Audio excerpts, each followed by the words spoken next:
wasiir ku-xigeenka tamarta iyo biyaha xukuumadda Soomaaliya Cusmaan Libaax iyo 2 senatar oo kala ah Senator Ilyas Ali Xasan iyo Senator Zamzam Daahir oo xalay ku xaniibnaan garoonka diyaaradaha Jomo Kenyatta ee magaalada Nairobi ayaa saaki dib looga celiyay magaalada Muqdisho.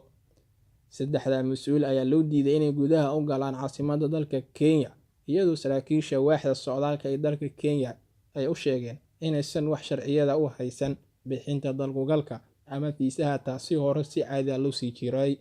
Mr. Libaax oo la hadlayay warbaahinta ka hor intaan loo soo musaafirin Muqdisho ayaa sheegay inay xalay dhex seexdeen gudaha garoonka, inkasta oo ka gaabsaday inuu bixiyo faahfaahin caalami ah oo maanta ka furmaya magaalada Nairobi, kaasoo ka qayb galayeen xubno ka socda qaramada midoobay, midowga Yurub, urur-goboleedyada IGAD iyo dowladaha saddexda ah ee Kenya, Soomaaliya iyo Itoobiya. Waxaa jiro xiriiro ay madaxda dowladda Soomaaliya la sameeyeen kuwa Kenya, taasoo la xiriirtay in wafdiga ka socda dowladda ee shirka u soo baxay loo ogolaado ugu yaraan in shirka ay ka qayb galaan. Wasiirka Maaliyadda Soomaaliya Cabdiraxmaan Ducaale Bayle oo kordhow shir jaraa'id ku qabtay xafiiskiisa ayaa fariin u diray ganacsatada Soomaaliyeed ee hantida u taala dalalka caalamka, wuxuuna ka dalbaday inay sugtaan amniga hantidooda.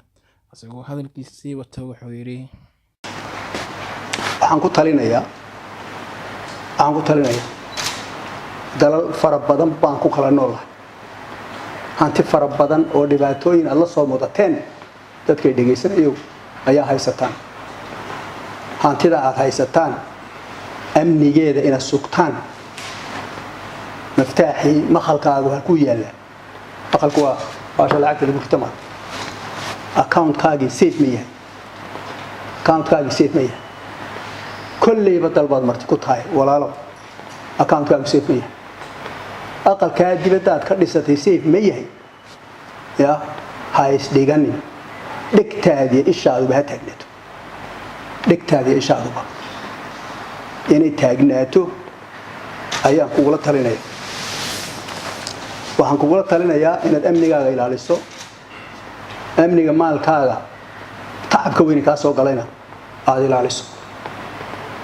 meesha ugu ammaansan eed ammaan ka helaysaa waa dalkeennaasoo wada dhisano, oo aad noqoto meesha aad ka duulayso. xataa haddaad meelaha kale wax ku leedahay, dee meelaha kale adduunyada waa lala falgeli karaa. maarka soo noqo dalka ku soo noqo. amnigiisa aan wada dhisno. maalkaaga keen oo maskaxdaada keen oo muruqaaga keen, kanaad wax ku leedahay. maahmaah baa jirta af carabiya, waxaan u malaynayaa inay tahay maahmaah yamaniya. athawb alcarab wax la yidhaha baa jira, dharka ammaanada kugu yihi dabadaada ma qariya bay dhahdaa. maahmaah qurux badan maahe, laakiin wax badan bay kuu sheegaysaa. dhar aad soo ammaanaysatay dabadaada ma qariyo. waa run wey. meel kaleoo joogtaba ammaanaad ku tahay. niyo gabadh yahay Soomaaliyeed ayaa mushtariyow, dadka wax haystee dhulkaa dibadaha joogow, walaalayaalow is ilaaliya, maalkiinana ilaaliya. meesha safe ana xoolihiina ku ogaada. 22 sano ayaad carcaraaf ku jirteen. carcaraaf dhibaatooyin badan ka soo gaadhay.